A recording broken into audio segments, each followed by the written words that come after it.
Olá, tudo bem? Boa noite. Eu sou o Raul Marcelo e nós estamos começando mais um Raul Convida aqui no nosso canal comunitário, canal 7 da NET. Recebendo hoje dois convidados especialíssimos.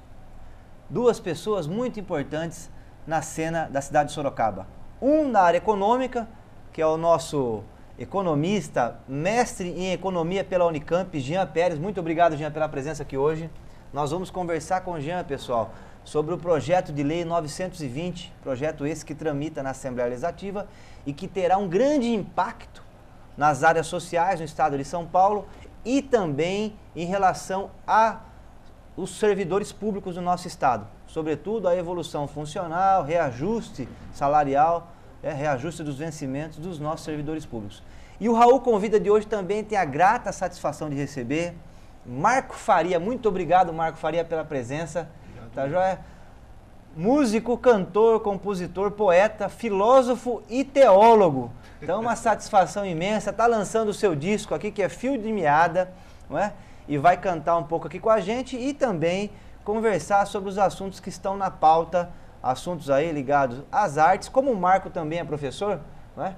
Vou querer ouvir sua opinião e se quiser participar da discussão também em relação ao PL 920, Marco, fique à vontade.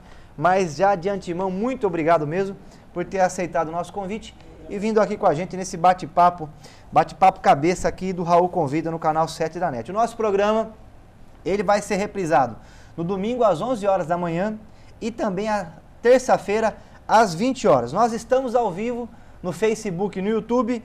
Quem quiser mandar alguma informação, algum questionamento, alguma sugestão, é só entrar em contato conosco aqui no Zap, hein? O Zap do programa, que é o 99, nós vamos colocar aqui embaixo no GC aqui, 99-672-4972, 99-672-4972. E chega de delongas, para começar o nosso bate-papo, Jean Pérez, muito obrigado mais uma vez pela presença. O Jean, a sua dissertação de mestrado na Unicamp, com o professor Plininho, que foi o seu orientador, Jean, é sobre a dívida pública federal. Isso. E o PL 920 é um PL que a razão da existência dele é a negociação da dívida do Estado de São Paulo.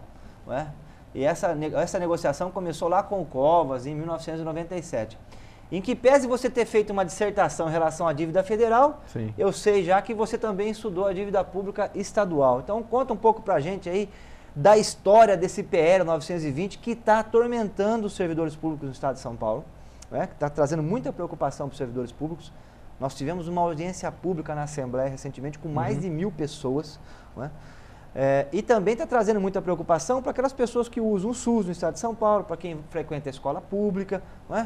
Então conta um pouco para a gente, você que economista, mestre com a dissertação em relação à dívida pública e também estudioso aí do tema da dívida do estado de São Paulo. Boa noite, Raul. Boa noite, Marco. Novamente, muito obrigado, né, pelo convite, poder debater aqui uma questão que é a questão que eu estudo, né, a qual eu me dedico há muitos anos, que é a questão da dívida pública. E, de fato, né, o PL 920 ele é intimamente ligado à questão da dívida pública. Ele é a questão da dívida pública, né?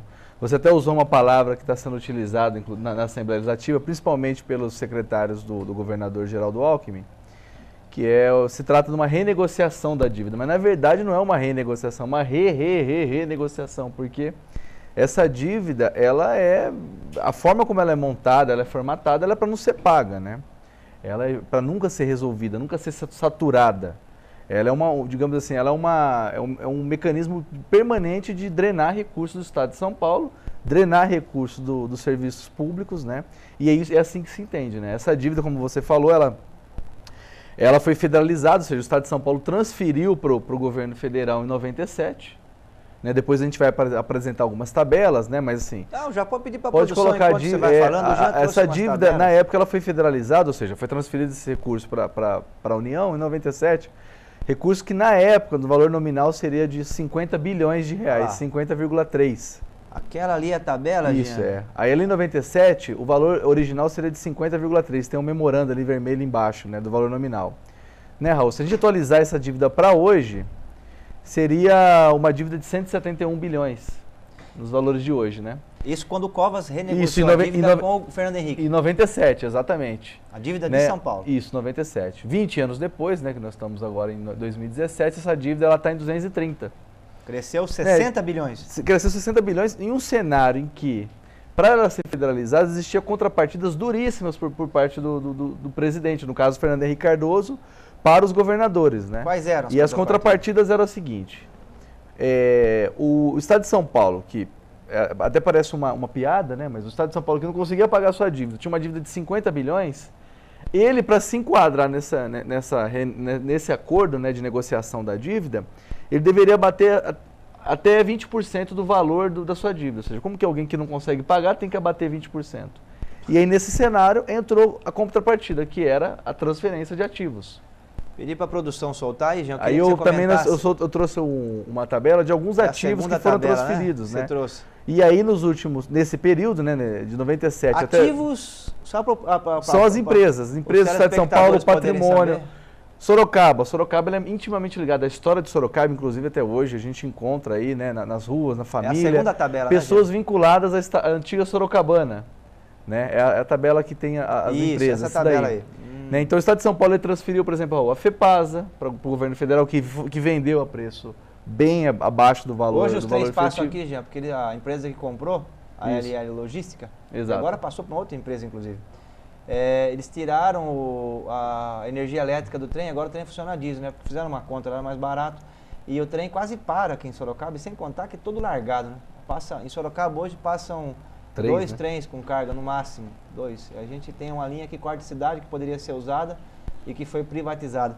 Então, o compromisso do governo na época era para poder fazer frente à dívida, né? O acordo da renegociação. Ele tinha de abater 20% do valor da dívida. E a forma de abater era entregar patrimônio. Patrimônio. Entregou, por exemplo, uma boa parcela do CEAGESP, FEPASA, CPFL. O sistema elétrico, nosso sistema de comunicação. Aumentou a energia 17% faz 15 dias. Então, assim, o que acontece, né?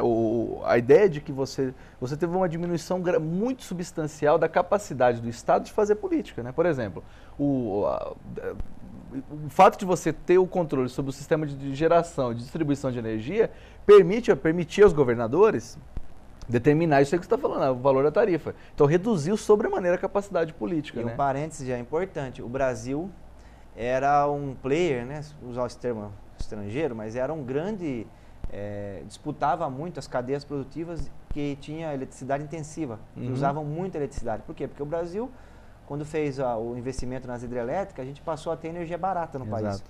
Quando foi privatizado, sobretudo aqui em São Paulo, quando nós passamos para a CPFL, nesse acordo com o Covas e o Fernando Henrique, nós passamos a ter hoje uma das energias mais caras do mundo. Então o setor produtivo brasileiro, que usa muita energia elétrica, né, ele acabou que perdendo esse diferencial, perdeu competitividade, e muita gente fechou as portas e abriu importadora. Exato. Então nós vendemos, já eu vi que você fez uma tabela aqui, nós vendemos a CPFL, a Metropolitana, a Electro, a Bandeirantes, Comgás, CESP Paranapanema, CESP Tia, o Banespa doeu, não? Banespa vendemos, arrecadamos esse período 110 bilhões. Valores reajustados, né? Dava para ter quitado a dívida até quase, né? Então, essa é a questão, né? Nós entregamos uma dívida em tese, 170 bilhões valores de hoje. Nós liquidamos todo esse patrimônio do Estado de São Paulo. Vendemos tudo. Vendeu tudo. Além disso, anualmente o Estado de São Paulo ele destina 13% de toda a sua receita. Ou seja, ainda ele paga, além disso, pagou 13% da receita. Né? Paga 13%. Para a gente ter uma noção assim, do que é 13% da receita do Estado de São Paulo, que é transferido de São Paulo para Brasília todo ano, Marcos, só para você ter uma ideia, é todo o sistema de ensino fundamental. Tudo que é gasto com todos os estudantes, coisa de estrutura de limpeza, pagamento do salário dos professores, estrutura de material, merenda escolar, toda essa estrutura que envolve milhões de pessoas no Estado, é o que o Estado de São Paulo pagou nos últimos 20 anos para Brasília. Ou seja, pagou 13% durante 20 anos, ou seja, pagou aí praticamente 2 orçamentos e meio, transferiu 2 orçamentos e meio seu, entregou uma dívida de 170, hoje já está em 230 e ainda liquidou todo o patrimônio. Ou seja, é uma gestão muito complicada, né? Muito complicada. Assim, digamos, o acordo ele foi ruim, a gestão ela foi ruim dessa forma, né? E não há dúvida de que esse é um grande problema, né, hoje. A dívida do estadual ela é um problema e ela está umbilicalmente ligada à questão federal, né? Nós já vamos tratar desse ponto, Jean, porque Isso aqui nós estamos apenas, você está comentando a história do PL 920. A gente não chegamos ao PL 920. Não chegamos no PL. Mas um ponto importante, uma referência aqui, né, do que você disse, é que nós tínhamos uma dívida de valores à época de 170 bilhões. Isso. Arrecadamos com venda de patrimônio 110 e gastamos, né, de recursos do Estado durante esses 20 anos 13% da receita do governo para fazer frente à dívida. No entanto, a dívida não está quitada, né? Ela está em 230 bilhões hoje. Ela e ela aumentou mais mesmo fazendo todo esse esforço, entregando o ensino fundamental por ano para a rolagem da dívida e vendendo aí grande parte do patrimônio de São Paulo. E agora nós estamos num outro momento de uma nova renegociação da dívida de São Paulo. Queria que você entrasse nesse tema na sua próxima participação. E agora, pessoal, nós estamos aqui com o Marco Faria, né, para trazer um pouco, vamos dizer assim, para essa discussão técnica. Parece uma discussão técnica, mas tem tudo a ver com a sua vida, não é? Mas o Marco Faria, ele é teólogo, é uma coisa curiosa, filósofo, poeta, cantor e compositor. Marco, como é que é? Como é que vem essa... E eu sei também que você, quando eu tinha mais ou menos 19 anos, tomou a seguinte decisão, falou, agora eu quero ser, vou viver das artes, eu quero ser artista. Como é que é esse negócio? Conta um pouco pra gente. Muito obrigado pela participação aqui no programa. Obrigado eu pela oportunidade de poder mostrar o meu trabalho. É muito bom ouvir o Jean falando aqui. Dá medo, né? Toda a situação que o Estado está, né? E de tudo que já aconteceu, é bem complicado. Ver os caminhos e como professor, né, a gente fica meio frustrado, né? Assim, não vai melhorar tão cedo, né? A educação e tudo. Eu comecei na verdade, com arte desde os 13 anos. Comecei a tocar violão. E aí, com 19, eu resolvi investir com teatro. Não era minha vida. Ator também? Poxa. É porque eu tô parado com o teatro já tem um bom tempo, mas já tem quase 20 anos. Mas 15 anos. Mas eu comecei com teatro, tocava na igreja, né, quando adolescente, e cantava, aí fui fazer teatro. E com o teatro comecei a investir na poesia, escrever, né? Você começa a ler vários autores, aí você começa a achar que pode fazer alguma coisa também. Aí comecei a escrever e por tocar violão e por gostar de cantar, eu peguei algumas poesias, algumas coisas e comecei a tentar fazer música. Isso quando eu estava com os meus 19, 20 anos. E nessa fase eu deixei, foi quando eu larguei tudo e fui para uma organização chamada Jovens com Missão, onde eu trabalhava com teatro e com música lá. E lá eu comecei a estudar, resolvi estudar teologia. Foi quando eu fui estudar teologia, é uma organização cristã. E por estudar teologia, eu me voltei para a filosofia. Poxa. Mais uma vez, porque eu lembro que quando eu era adolescente, eu tinha lido algumas coisas de filosofia e eu queria fazer faculdade de filosofia, mas acabei desertando, mas aí não teve jeito. Com 28 anos eu voltei para filosofia, fui estudar filosofia, e aí eu tô nesse caminho, ora pensando, ora teologizando a vida, né? Cantando sempre, né? Que eu gosto da música, e focado mais no trabalho na minha carreira como compositor. Aí a produção colocou o disco ali, ó, Fio da Meada. Esse Marco é o meu primeiro disco. Bonito disco. O que é aquilo? É um mapa? O que é aquilo lá? Então, aquilo ali, eu tenho uma amiga minha que ela é artista plástica, desenhista, e eu pedi para ela que ela fizesse um desenho com caneta Bic de um traço só.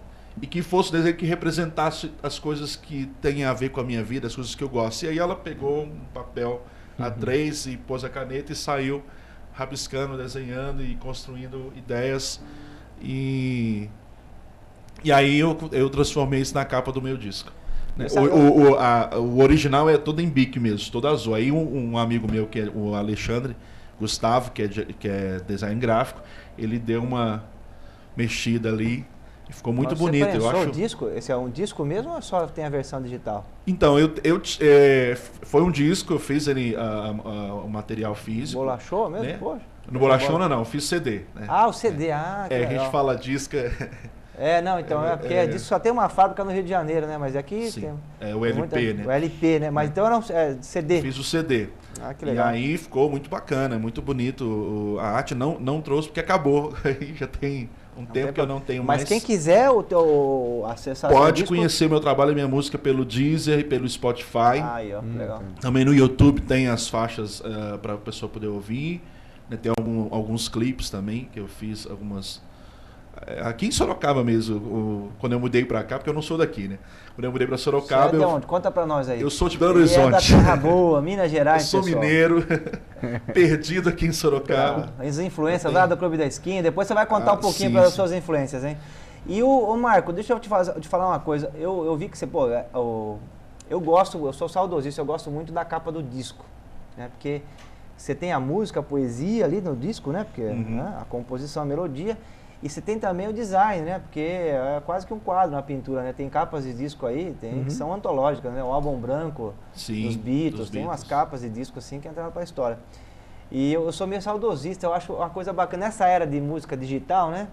A gente tá perdendo um pouco isso aí, o músico não tem mais esse espaço, a pessoa vai e coloca lá no Spotify.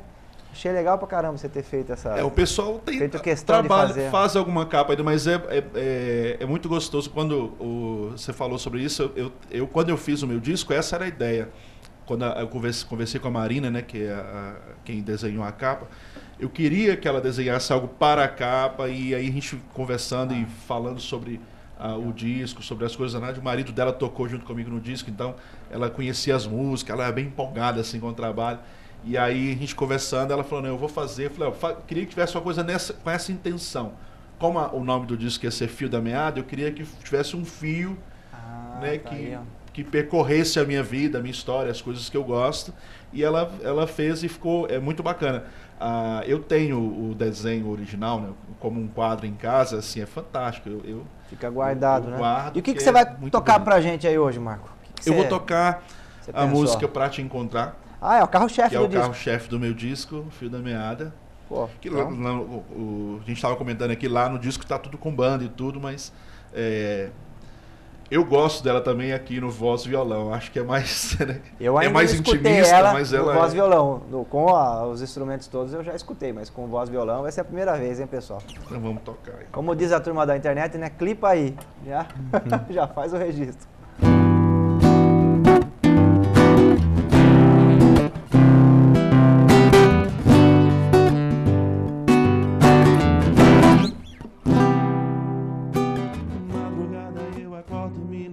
Pra janela e lá está a noite. Eu quero falar com você. De repente te avisto com a voz, te alcanço, corro pra te encontrar. Me perco numa densa escuridão, mas você com graça vem, estende sua mão, que amor é você. Vem, revela coisas novas que eu preciso entender. Ao olhar bem nos seus olhos, vejo nada, tudo esmurece. O som da sua voz tão linda a me dizer: senta aqui, bem do meu lado, tudo já está consumado. Hey, abro os meus olhos, olho ao redor, vejo muitos anjos ao redor de você. Anjos cantando, outros dançando, eu te adorando, prostrado aos seus pés. Abro os meus olhos, olho ao redor, vejo muitos anjos ao redor de você. Anjos cantando, outros dançando, eu te adorando, prostrado. Hey,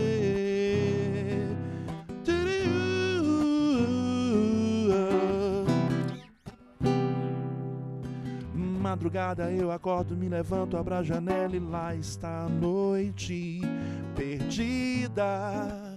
Eu quero falar com você. De repente te avisto com a voz, te alcanço, corro pra te encontrar. Me perco numa densa escuridão, mas você com graça vem, estende a sua mão, que amor é você. Vem, revela coisas novas que eu preciso entender. Ao olhar bem nos seus olhos, vejo nada, tudo esmurece. ouço o som da sua voz tão linda a me dizer: senta aqui, bem do meu lado, tudo já está consumado.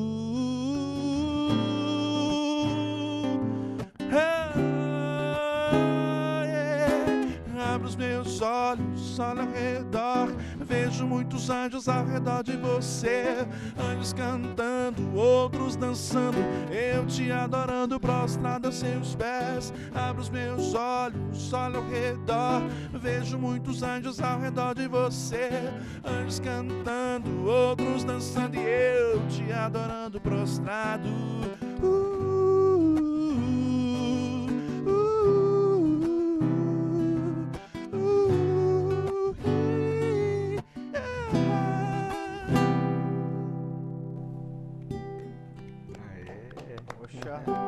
Muito bom. Obrigado. Muito obrigado, Marco. A música é lindíssima e ela tem uma levada, né? Meio Djavan, lembra o Clube da Esquina. Quais são as suas influências? Conta pra nós. Eu sou fã do toda aquela geração ali do Beto Guedes, né? Milton Nascimento. Eu sou Belo Horizontino, fui criado na esquina.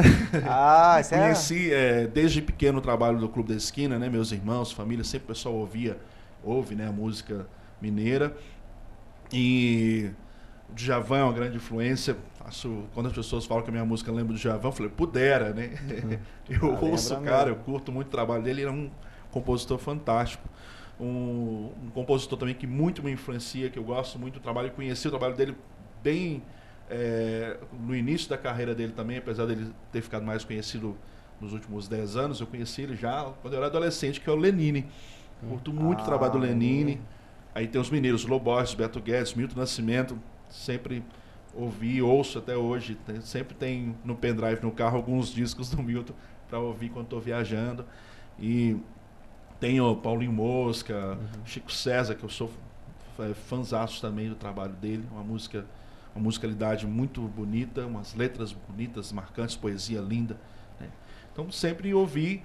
Só que o Djavan influenciou mais na musicalidade, principalmente nessa época, quando eu fiz esse meu primeiro disco, que eu fui da Meada, deu uma influenciada bastante, tinha muita coisa nessa pegada lá de Djavan. Que lindo, não? Depois eu vim estudar um tempo, eu estudei um tempo no Conservatório em Tatuí, eu fiz canto popular lá, e aí eu comecei a perceber que eu podia fazer algumas outras coisas, em algumas outras linguagens, né, dentro da música. Então acabou mexendo bastante, mudando um pouco algumas coisas de estilo. Então, tem algumas coisas diferentes também que rolam aí. Maravilha, muito obrigado. Parabéns, a música tá lindíssima e uma levada maravilhosa. Eu particularmente gosto bastante desse tipo de som, né? O Djavan, o Clube da Esquina. Você sabe que o trecho, né? Eu sempre uso aquele trecho do Sal da Terra, né? 1 mais 1 é mais que 2, né? Eu acho lindo essa... Sim, 1 mais 1 é sempre mais que 2. Essa ideia que está nessa canção do Beto Guedes. Bom, o Clube da Esquina, depois nós vamos falar mais um pouquinho disso. E eu quero aqui agora voltar para o tema nosso, pessoal. Um tema, vamos dizer assim, que parece inicialmente meio complicado, que é o problema aí do endividamento do Estado de São Paulo. Mas que se a gente tirar o economês, fica até que simples. Dá para entender essa situação. E agora na Assembleia Legislativa está lá o projeto 920. O Jean, na primeira parte do nosso programa aqui, estava explicando as origens desse projeto, que é um projeto que remonta à renegociação da dívida do Estado de São Paulo em 1997. E aí o Jean vinha falando para nós que a dívida estava em 170 bilhões, o governo do Estado de São Paulo, durante 20 anos, entregou 13% do orçamento por ano, que é o investimento de ensino fundamental por ano, para fazer frente ao pagamento da dívida. E também entregou o patrimônio, arrecadou 110 bilhões de reais com venda de patrimônio, e mesmo assim a dívida está hoje em 230. E o ano passado nós recebemos a notícia que o governo federal fez uma lei para renegociar a dívida dos estados. Exato. Então, o projeto 920, ele é filho dessa nova renegociação da metade do ano passado, já é isso mesmo? Exatamente. Esse cenário aí, de crescimento, digamos que avassalador da dívida pública, ela é explicada, tem até a tabela, que é a tabela dos índices, Raul? Ah, Inclusive, os índices. Por que a dívida cresceu isso, por tanto? que a dívida ela cresceu tanto? Porque o acordo ele foi feito em cima... a forma como a dívida crescia, ela estava vinculada a um índice de inflação que nem é tão utilizado mais hoje, que é o IGPDI. É um índice que era muito utilizado no início dos anos 90, principalmente para telefonia, a Telefônica reivindicava esse índice. Esse aí. Né? Usava esse tal de IGPDI, que ele é muito sensível ao câmbio, mais 6%. Né? Anualmente a dívida ela crescia 6% acima de Essa é a taxa de remuneração da dívida? Isso. Então, assim, a dívida que o Estado de São Paulo tinha com Brasília, como que ela crescia? Ela crescia de acordo com esse índice, mais 6%. Esse índice é diferente do IPCA, todo mundo conhece, é o Índice de Preço do Consumidor Amplo, Isso. Que é usado para os alimentos, tudo. O Banco Central o IGPDI utilizado... é um outro, Jean. Isso. O GPDI, ele tem uma sensibilidade maior, a cesta dele de produtos, né? Ele é mais sensível ao câmbio. Então, por exemplo, se o dólar estourou, por exemplo, o dólar explodiu no Brasil em 99, o dólar explodiu em 2002, na época das eleições, o dólar explodiu em 2008, o dólar explodiu em 2013. Se você pegar esses anos... O GPDI vai lá para cima. Ele explode. Às vezes, assim, a inflação mesmo, que a dona de casa, o trabalhador sente, não é tão grande quanto mensurado pelo GPDI, porque às vezes a cesta de produtos que ele consome não é tão ligada, não é importada inteiramente.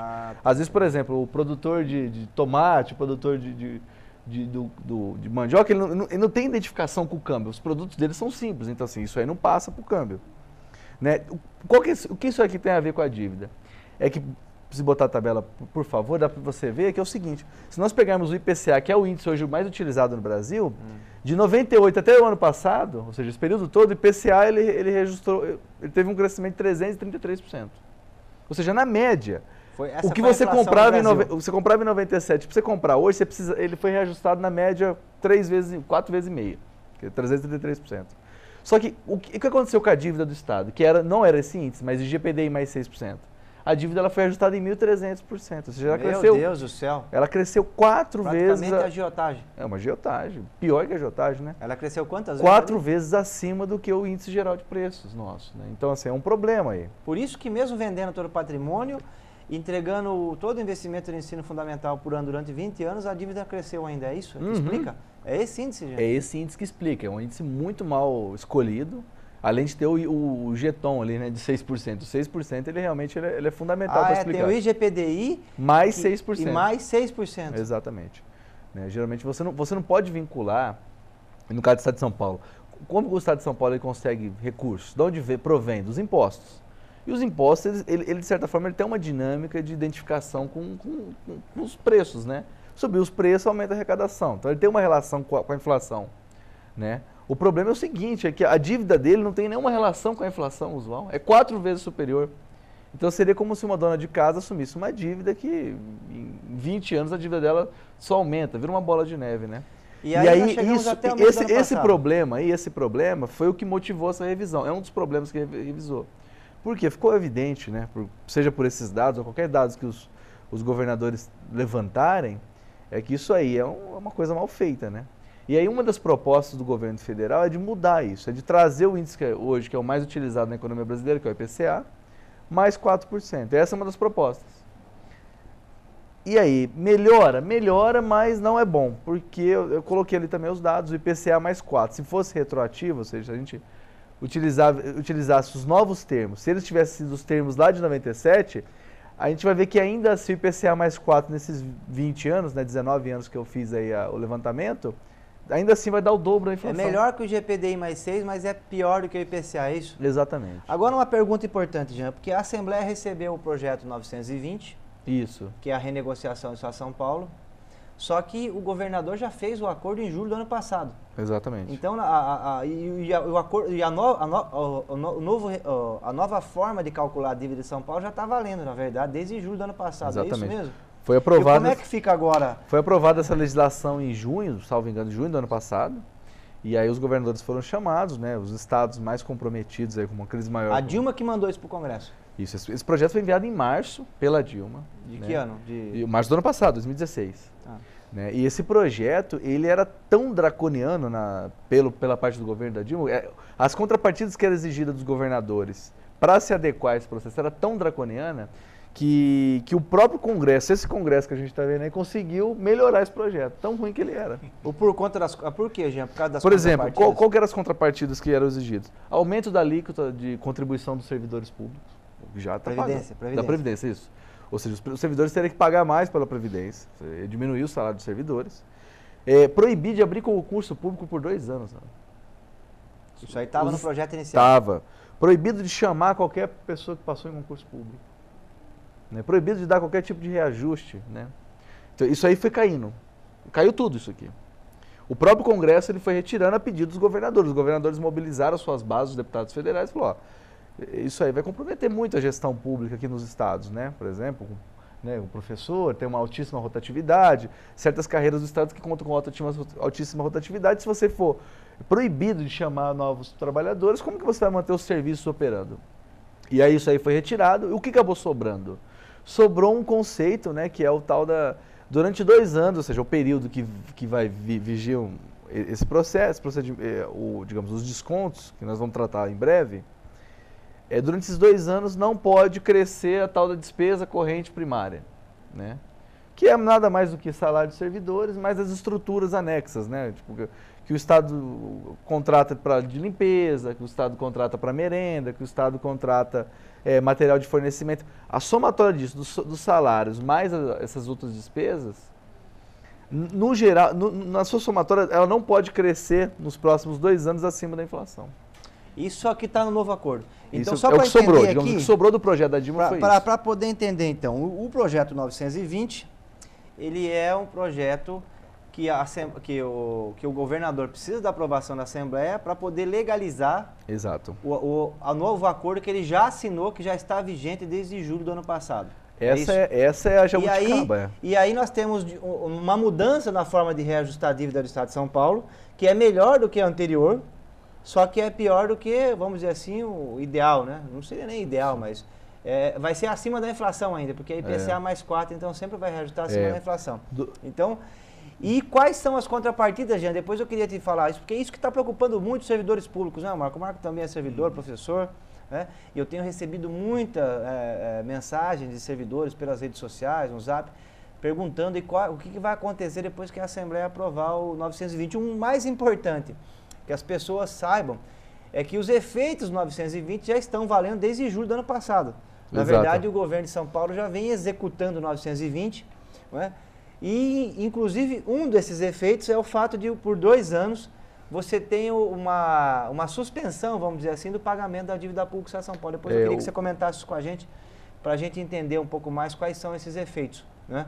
Em relação aos servidores, você já falou, e os serviços públicos também, que durante 2 anos, né? Então isso já está em vigor agora. Tá em vigor, desde o julho, governador 2016. Alckmin não pode dar mais reajuste.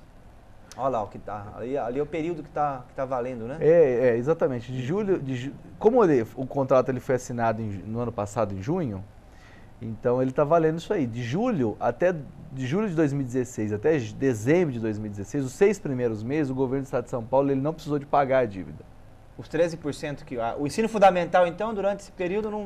E aí, a partir de janeiro ele voltou a pagar, mas ele não voltou a pagar o que ele pagava antes. Ele voltou a pagar 5% do que ele pagava.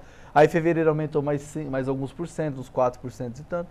Então, vai subindo progressivamente. O governo só vai voltar a pagar o que ele pagava até em junho de 2016, a partir de junho de 2018. Ou seja, durante esses 2 anos o governo ele teve uma grande economia. Até coloquei ali, pode voltar, o pagamento total, só para a gente ter uma ideia, em 2015 o governo do Estado de São Paulo ele transferiu 13 bilhões para Brasília, 13,4. Aí quando em 2016 iniciou esse desconto, digamos, já caiu para 7,6, né? E esse ano até agosto, que são os dados mais atualizados, está em apenas 5 bilhões. Eu estimo aí que o Estado de São Paulo teve uma economia nesse processo de 14 bilhões. Só que o estoque total da dívida cresceu nesse período, né? Porque não é que ele não pagou que a dívida deixou de crescer, ela continuou crescendo. Teve uma suspensão do pagamento. Foi uma suspensão, né? Mas o interessante é isso, né? O Estado de São Paulo ele tem uma economia de 14 bilhões. Só que aí você proíbe, por exemplo, de dar reajuste para os servidores. Tem essa proibição. Os professores, por caso, Marco, estão 3 anos sem reajuste, né?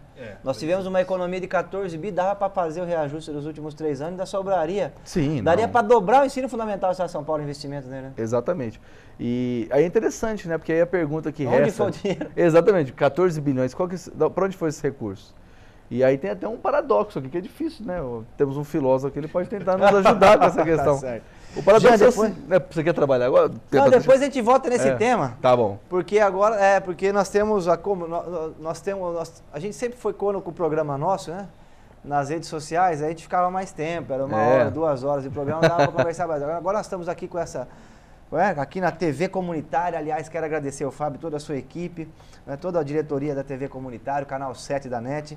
E aqui na TV Comunitária, nosso programa é de apenas 1 hora, mas quem ficar com alguma dúvida em relação ao tema que nós estamos conversando aqui, é só mandar para a gente aqui pelas redes sociais ou no telefone do Zap do Raul Convida. O Zap do Raul Convida é 99-672-4972. O programa hoje, ele reprisa no domingo às 11 horas da manhã e na terça-feira às 20 horas, recebendo hoje o mestre em Direito pela Unicamp, mestre em Economia pela Unicamp, né? O Jean Pérez, com dissertação em relação à dívida pública, está falando aqui para nós do PL 920, um projeto de lei que tramita na Assembleia da renegociação da dívida do Estado de São Paulo. E recebendo hoje aqui o cantor, compositor, teólogo e filósofo Marco Faria, lançando o seu disco aqui, o Fio da Navalha, Fio da Meada, olha só, estou trocando tudo aqui, Fio da Meada. Já cantou aqui para nós o carro-chefe do disco, que é Pra Te Encontrar, e vai cantar mais uma outra música para nós aqui, Marco? Como é que tá aí? Vou cantar outra música, chama Meu Canto. Essa Canto. não é do meu disco Fio da Meada, eu gravei esse ano passado um setzinho, um EP com 6 canções, mais intimista, voz e violão, também tá no Spotify, que é o Marco Faria ao vivo, e aí essa é a canção principal. É nessa levada também, assim, Djavan... Mais soul? Ela é mais menos rancheira. É uma música mais rancheira. Mais rancheira, maravilha. Então, ela é um pouco diferente. Vamos lá. Eu não sei Antes definir de você muito cantar, as eu queria coisas fazer eu uma canto, pergunta. Eu queria fazer uma pergunta para você, Marco. Você é professor da rede pública, né? Você disse aqui, sim, da rede pública estadual ou municipal? Estadual. E como que você acha? Você tem uma artista, professor, né? Filósofo, teólogo, músico e tal. Qual que é a importância que você daria assim para as artes dentro das escolas públicas? Você acha que poderia contribuir com a educação no nosso estado? Olha, a arte, com certeza, ela contribuiria muito para a educação, para o desenvolvimento. Porque a arte, ela mexe com áreas do nosso cérebro que talvez só trabalhar a linguagem, ou só trabalhar o raciocínio, ou só a matemática, você não vai alcançar êxito. A arte, ela tem essa habilidade de tocar em alguns lugares no nosso cérebro mesmo, que desenvolveria, que ajudaria, né, a criança, o aluno, a desenvolver, a aprender algumas coisas que talvez outras disciplinas não teriam. É uma pena a gente não ter tanto espaço para poder utilizar intensamente a arte nas escolas. Vou te contar, eu acabei de assistir um documentário do Michael Moore. Né? O Michael Moore, ele é um documentarista norte-americano, ele fez um documentário sobre educação e estudando o sistema educacional da Finlândia. Uhum. E lá eles colocaram, é um dos melhores sistemas educacionais hoje do mundo, né? Superou inclusive dos Estados Unidos, e eles colocaram as artes nas escolas públicas. Né? Então, de fato, é uma coisa bem bacana e com certeza lá, como aqui, nós temos professores que têm esse domínio, né? Uhum. Com certeza deve ter muito professor que sabe pintar, né? Sim, sim. Tem professor que no teu caso que toca violão, que canta, né? Que é músico, deve ter muito professor poeta, então você tem condição de trabalhar, inclusive, com os próprios servidores que nós já temos hoje no quadro da Secretaria de Educação, né? É interessante que a gente vê alguns professores sempre tem um esforço, né? Às vezes a gente usa a música, eu conheço alguns professores que usam muito a questão da poesia, né? Poxa, que beleza. Vão elaborando as poesias com as coisas que estão acontecendo no cotidiano deles e apresentam para os alunos e a partir disso desenvolve tanto a reflexão ou a matéria, a disciplina que ele está trabalhando. Então ainda tem um esforço pequeno aí dos professores, de alguns professores, para poder fazer a coisa virar, mas poderia ser algo mais intencional, né? Sim. Maravilha, Rick. Fica à vontade para fazer mais um som para a gente, então. Eu vou cantar, então, o Meu Canto. Meu Canto.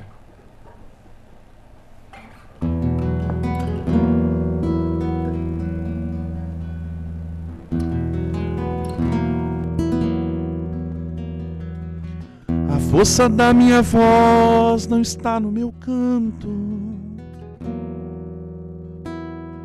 A força da minha voz não está no meu canto, mas para quem eu canto, para quem inclino meu coração.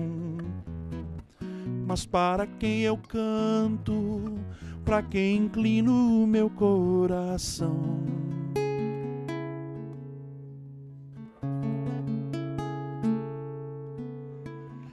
A força da minha voz não está nas palavras. A força da minha voz não está nas palavras, sim no amor fervoroso a quem inclino meu coração. Sim no amor fervoroso a quem inclino meu coração. E a vida vai passando e a gente nem se dá conta. Quando se vê já foi, e a gente corre atrás do prejuízo, e a vida insiste, escoa pelos dedos. Um dia eu parei tudo pra respirar, e percebi no mundo tanta beleza que resolvi cantar. Descobri que a canção é o meu desabafo, é minha fraqueza, é o meu cansaço. A força da minha voz,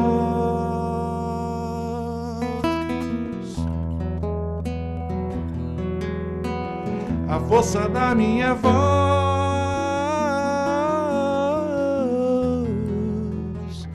Mas para quem eu canto, para quem inclino meu coração.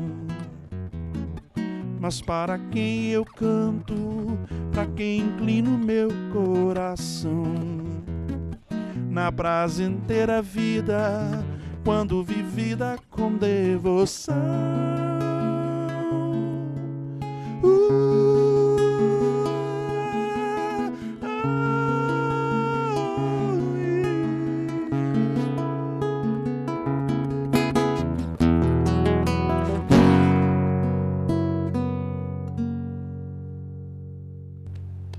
Poxa, pessoal, obrigado.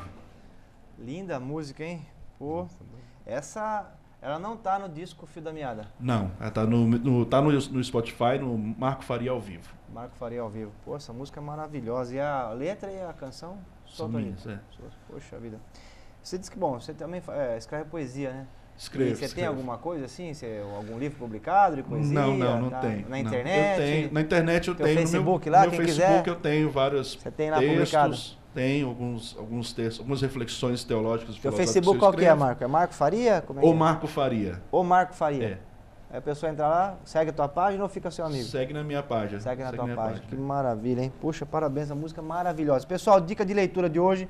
Como nós estamos recebendo aqui o Jean, economista, eu fiz questão de pegar um livrinho antigo já, é um livro de 1700, bem antigo, mas é um livro fundamental para entender o mundo moderno, viu? Relatório sobre as manufaturas. Alexander Hamilton, assessor do presidente dos Estados Unidos, George Washington, um dos pais fundadores dos Estados Unidos. E o Jean estava me comentando aqui, porque esse livro aqui é muito interessante, Jean, porque ele trata, é um momento em que os Estados Unidos tomam a decisão, isso aqui na verdade é um relatório sobre manufatura, que o Alexander Hamilton, assessor de George Washington, né, eles estão decidindo para onde vai ser dirigida a economia dos Estados Unidos, e aí ele tinha uma polêmica muito grande lá, se o governo ia priorizar a agricultura ou se ia priorizar a indústria. E aí o Alexander Hamilton, né, faz esse relatório e manda esse relatório para o Congresso dos Estados Unidos com a decisão do George Washington e de todo o seu governo, que é a decisão de industrializar os Estados Unidos da América. E é interessante que ele está respondendo aqui aqueles que achavam que a fonte da riqueza estava na agricultura, né? E é uma resposta dura. E aqui ele fala também da importância da dívida. E aí eu queria voltar ao tema da dívida de São Paulo. O Alexander, além de defender a industrialização dos Estados Unidos, ele também fala que o sistema da dívida é um sistema muito importante, né? Sim. Por quê? Porque o governo ele empresta 100, ele no final do ano paga 6, de 6 a 8, e os outros 92 ou 94 o governo tem para investir em infraestrutura, desenvolver as estradas, né, investir em serviços sociais e por aí vai, né? Só que o problema nosso aqui é que nós temos um endividamento que essa dívida poderia ser usada também através daqueles que compram os títulos da dívida para investir no país. Só que o nosso é diferente dos Estados Unidos, né? Porque lá eles pagam menos de 1% ao ano, a gente está pagando aqui, como você disse muito bem, os juros do Brasil são os mais altos do mundo. E aí a dívida nossa então vira um problema. Sim. É isso mesmo, Jean? Sim, sim. A gente fugindo, né, desse debate, assim, mas também tratando, digamos, do que tem de mais profundo, né? A ideia da dívida é uma possibilidade, a gênese da dívida, na verdade, nas economias nacionais, ela está ligada a um esforço muito grande dessas economias por determinados momentos, né, extraordinários. Por exemplo, a guerra. Você tem a guerra. O que historicamente se fazia com a guerra? Né? Você mobilizava a população derretia os seus metais, tal, historicamente, né, na história. E a dívida é um mecanismo potente, porque você, de uma forma extraordinária, você consegue ampliar as capacidades fiscais do Estado. Né? E o esforço, digamos, ele é postergado, né? E você criou-se assim os títulos da dívida. Né? Então, assim, a gênese, a origem da dívida, é a ideia de que o Estado, ele amplia a sua possibilidade fiscal. Ele não precisa de criar imposto, ele cria dívida. Então, ele vai muito além da possibilidade que está colocada para ele. O problema no Brasil hoje é que a dívida ela virou um sistema autônomo que condiciona, ou seja, a dívida que era uma parte da política fiscal, hoje no Brasil a dívida é um sistema autônomo, essa é a minha dissertação que eu defendi na Unicamp, de que ela é um sistema autônomo que ela sozinha ela condiciona não só a política fiscal, mas ela determina a política fiscal através dos superávites primários, que a gente sempre ouve e tal, mas ela condiciona a política monetária e a política cambial. Ou seja, a política econômica ela é refém da dívida pública hoje. Em vez de ampliar as capacidades de investimento do Estado brasileiro, ela retira, exatamente. E aí nós voltamos ao projeto 920, que é também foco de estudo do economista Jean Pérez, que é o projeto que está tramitando na Assembleia da renegociação da dívida do Estado de São Paulo. Você que chegou agora, recomendo aí que pegue o programa inteiro depois para ver, porque o Jean já contou a história inteira desse projeto 920 aqui e os seus impactos. Agora eu queria perguntar, Jean, o governador já fez a renegociação da dívida do Estado de São Paulo em julho do ano passado, teve essa folga de não precisar pagar a dívida, não é? No entanto, esse dinheiro a mais, que em tese ficou no Caixa de São Paulo, não pôde ser investido nos servidores e também nas áreas sociais. E nós vamos viver por isso agora aqui em São Paulo, já independente da Assembleia aprovar ou não, porque ficou uma coisa surreal. Não é? Porque o governador já fez o acordo e agora precisa só que a Assembleia chancele. Não é? Quais são os impactos? Como é que fica agora o governo do Estado de São Paulo em relação aos serviços públicos e aos servidores públicos depois desse acordo? Sim. Um pouquinho antes, eu acho que uma dúvida que o leitor, o ouvinte, ele pode ter aí, né, quem está assistindo a gente, é o seguinte: por que então, se está valendo, por que a Assembleia Legislativa tem que aprovar um negócio que está valendo? Essa aí é uma das que a gente brinca, né, quem estuda, principalmente os tributaristas, ele tem um termo que é o seguinte: essa é uma jabuticaba, né? É uma jabuticaba, só tem no Brasil isso. Porque, na verdade, é que nesse meio tempo, já tá vigorando desde o ano passado, mas a Justiça ela achou que estava errado isso. O negócio que está valendo precisou de uma aprovação legislativa, porque vai durar mais do que o governo dos governadores. Essa é a ideia. Ou seja, a Assembleia virou um cartório, só para carimbar lá. Então essa é a primeira questão, Raul. A segunda é o seguinte, que é o paradoxo que a gente estava brincando. O governo ele vai pagar menos nesse período, ele vai pagar menos. Isso a priori, cá entre nós, não é ruim. Não é ruim o governo, por exemplo, num momento de crise, o governo federal, ele fazer uma análise e fazer o seguinte: os estados não têm condições de efetuar esse pagamento nesse momento de crise. Pra você ter uma ideia, essa nossa crise hoje é a maior crise da República Brasileira. Essa crise é maior do que a crise vivida em 1930. Né? Nós estamos hoje, a nossa PIB per capita hoje está em níveis de 2007 e 2008. Ou seja, nós já estamos com uma década perdida da perspectiva do crescimento econômico. Então, assim, quando o governo federal fala isso, vamos dar economia. No caso aqui, eu estimei em 14, 15 bilhões de reais. E aí o problema é o seguinte: a contrapartida desse recurso ele não pode ir para os servidores. Assim, e o servidor, você valorizar, né, dar o reajuste dos servidores já está 25% defasado nos últimos 3 anos, isso aí, digamos que é injeção na veia, né, Raul? Porque o servidor é salário e o servidor ele consome. E o consumo do servidor volta para o governo na forma de ICMS. A economia já exatamente. Então, assim, quando o governo federal vai e fala você não pode investir esse recurso nos servidores, o que sobra para o governador? Investir em obras. Aí é o que eu brinquei que é um paradoxo. Por quê? Quais são as obras hoje, Raul, que está precisando no Estado de São Paulo, que você lá na Assembleia todo dia discute? Escola, hospital, Só que eu pergunto, mas vai precisar de mais servidor, né? Quem que toca um hospital, quem que toca uma escola? Servidor, só que está proibido de investir com servidor. Mas não contrato de gente para trabalhar nessas obras. Então, assim, esse é um paradoxo, é interesse, né? Essa é a situação. Essa é a situação. Tem 15 bilhões que você pode investir, mas você não pode, na verdade, investir onde está precisando. E o novo índice? O que você achou? Porque você falou aqui e pôs uma tabela aqui pra gente, falando que o IGPDI mais 6 teve uma variação de 97 para cá de 1.300%. E o IPCA mais 4 seria uma variação de 670%. Mas é ruim ainda, né? Porque o ideal seria só IPCA. Mas o dado concreto como é que fica para o futuro? Porque a hora que por 2 anos nós vamos ter vamos dizer assim, um fôlego, um respiro aqui em São Paulo. Mas a hora que terminar os 2 anos, a gente volta a pagar de novo, entregar 13%, né? Um ensino fundamental por ano para o governo federal para rolar a dívida de São Paulo. Eu achei interessante esse novo índice. O problema é que ele vai continuar a dívida crescendo, né, Jean? É isso mesmo? Porque o IPCA mais 4 vai ser sempre acima da inflação todo ano. Sim. Ele persiste, né? O problema ele persiste. Em 2018 volta o problema. Volta, e talvez em 2028 vai ter uma renegociação, entendeu? A terceira. Então, porque, assim, ele não solve o problema. A questão é que, assim, o mecanismo da dívida, seja em 97, seja agora, ele está sendo utilizado para negociar contrapartidas. As contrapartidas de 97 era liquidar o patrimônio do Estado de São Paulo, era vender tudo, né? Esse era o objetivo. E as estradas, não? Que tem pedágio. Aí, pedágio, as concessões. Tem um aqui em Araçoiaba, é um escândalo isso. Né? Isso aí é contrapartida. Agora, você não resolve. É óbvio que ele é melhor. Quem tá, né? Melhorou, mas não. Porque o problema ele persiste, que é o governo federal ele continuar nessa lógica de realmente de tratar um ente, né, subnacional como se fosse um credor qualquer. Não é um credor qualquer, onde a gente vive, né, nos estados. Então, o problema eu acho que ele vai persistir. Eu gostaria de estar enganado, mas eu retroagindo os dados... Daqui 10 anos a dívida vai continuar crescendo acima da inflação. E aí temos a dúvida do teto, né? Porque eu não sei se você... O que você acha, Jean? Porque nós tínhamos um teto de pagar no máximo 13% da receita corrente líquida. Né? Hoje o Estado de São Paulo... O que é isso aí? O Estado de São Paulo... O que é argumentado pelos gestores estaduais? Tudo bem, a dívida é impagável, a dívida é uma bola de neve, mas eu só pago, né? O só não é tão só, mas eu tenho um limite que eu sou obrigado a pagar até 13% da minha receita. Tudo bem, a minha dívida ela é explosiva, eu nunca vou pagar ela, mas isso só me retira 13% do orçamento anual, do que eu tenho à disposição. Né? E aí tem uma dúvida, não está claro, pelo projeto, pelas declarações do secretário Elcio Tokesh, não está claro se esse teto ele vai ou não vai cair.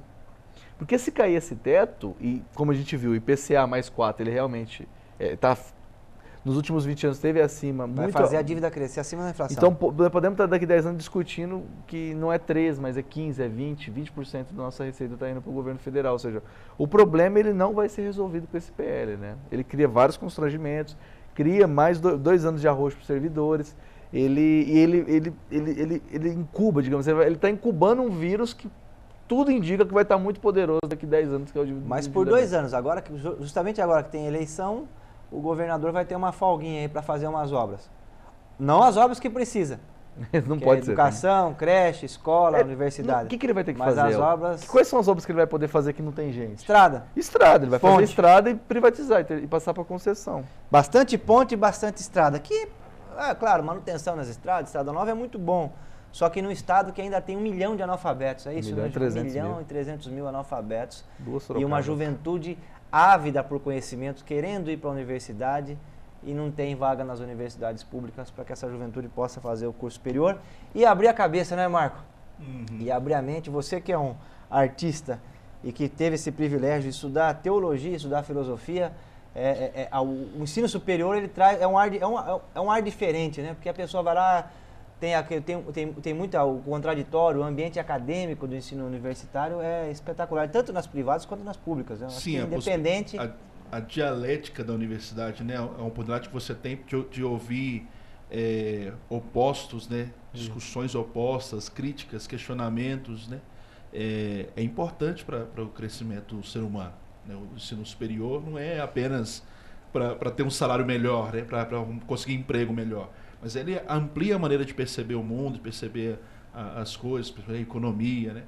Na filosofia a gente não estuda muito essas áreas, Mas você começa a olhar o mundo, você estuda a questão da política, a questão da origem do Estado, a questão como as coisas vão desenvolvendo na história, amplia a sua maneira de perceber o mundo, perceber como a coisa funciona, ou como poderia funcionar, ou o que pode ser mudado para que melhore para a sociedade, para os mais pobres, para as pessoas mais necessitadas.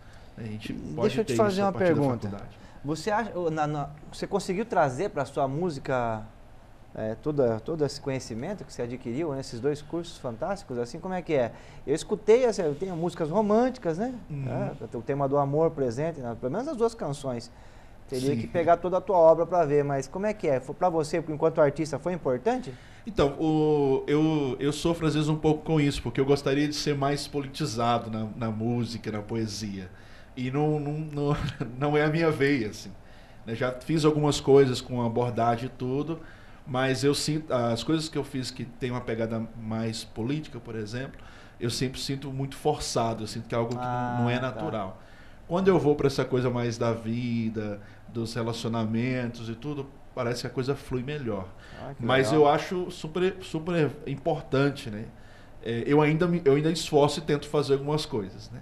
Só que elas ficam meio engavetadas, porque como eu não gosto, estranho elas, aí eu falo, deixa mais pra frente, vão amadurecer essas ideias. E o que você vai cantar pra gente aí? Nós estamos chegando ao final do programa, pessoal. Quero agradecer demais quem tá com a gente até agora. Dizer que, se você chegou no finalzinho do programa, o programa será reprisado novamente, né? Sempre é reprisado o nosso programa aqui, o Raul Convida, domingo às 11 horas e na terça às 20 horas. Tá, 11 horas da manhã domingo e terça-feira às 20 horas da noite, né? O zap do nosso programa, se você tem uma sugestão, se você é um artista aqui de Sorocaba, quer estar com a gente, quer vir aqui no estúdio acompanhar a gravação do nosso programa, nós estamos ao vivo, né? Você manda um zap pra gente aí no 996724972, tá joia? E eu mesmo que vou responder você e nós vamos poder conversar e vamos embora. A dica de leitura de hoje então fica aqui, né? Relatório sobre as manufaturas. Eu já li esse livro tem um tempo, só que como eu já dei a dica de leitura de um livro da semana passada, eu não terminei de ler ele ainda, então eu peguei um livro que eu já li faz um tempo, mas fica aqui a dica de leitura, Relatório sobre as manufaturas, de Alexander Hamilton. Aqui explica um pouco como é que os Estados Unidos conseguiu se industrializar e virar a maior economia do mundo, né? E nós estamos com a presença aqui ilustre do Marco Faria, esse representante, legítimo representante mineiro da Terra Boa, não é? O Jean também tem alguma coisa lá em Minas, né, Jean? Você tem a esposa mineira. Sua esposa mineira? Tem a tutu de feijão, a couve. Tem família em BH.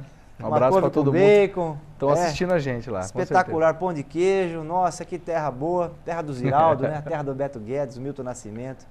Enfim. O que vem pra nós? Vem mais alguma coisa nessa linha do Clube da Esquina aí, Marco? Eu vou cantar uma música que me chama De Bobeira, que eu fiz para os meus amigos. Quando eu trabalhei com essa organização, a Jocum, eu fiz muitos amigos e a gente se espalhou pro mundo afora, né? Tem amigo que tá na Nova Zelândia, tem amigo que tá na Europa, tem amigo que tá na África. E aí, essa música eu fiz sabendo que isso ia acontecer em algum momento, chama De Bobeira. Manda ver.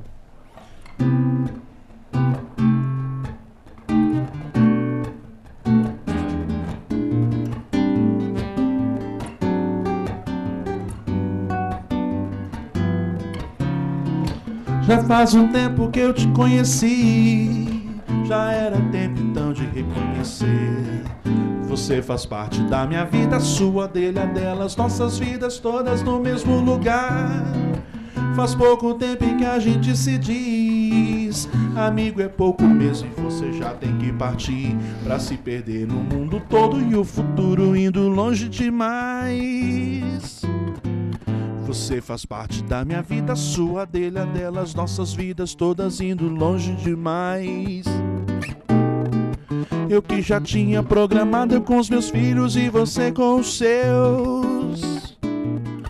No fim do ano que vem na praia lá no Rio, curtindo o Réveillon.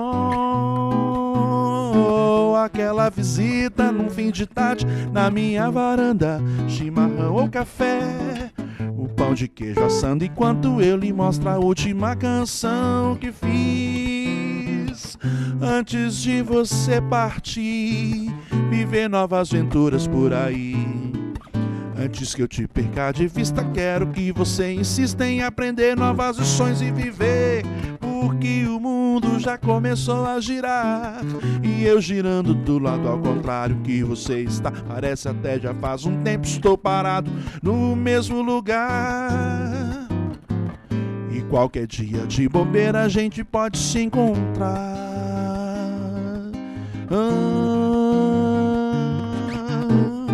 Eu que já tinha programado, eu com os meus filhos e você com os seus. No fim do ano que vem na praia lá no Rio, curtindo o Réveillon.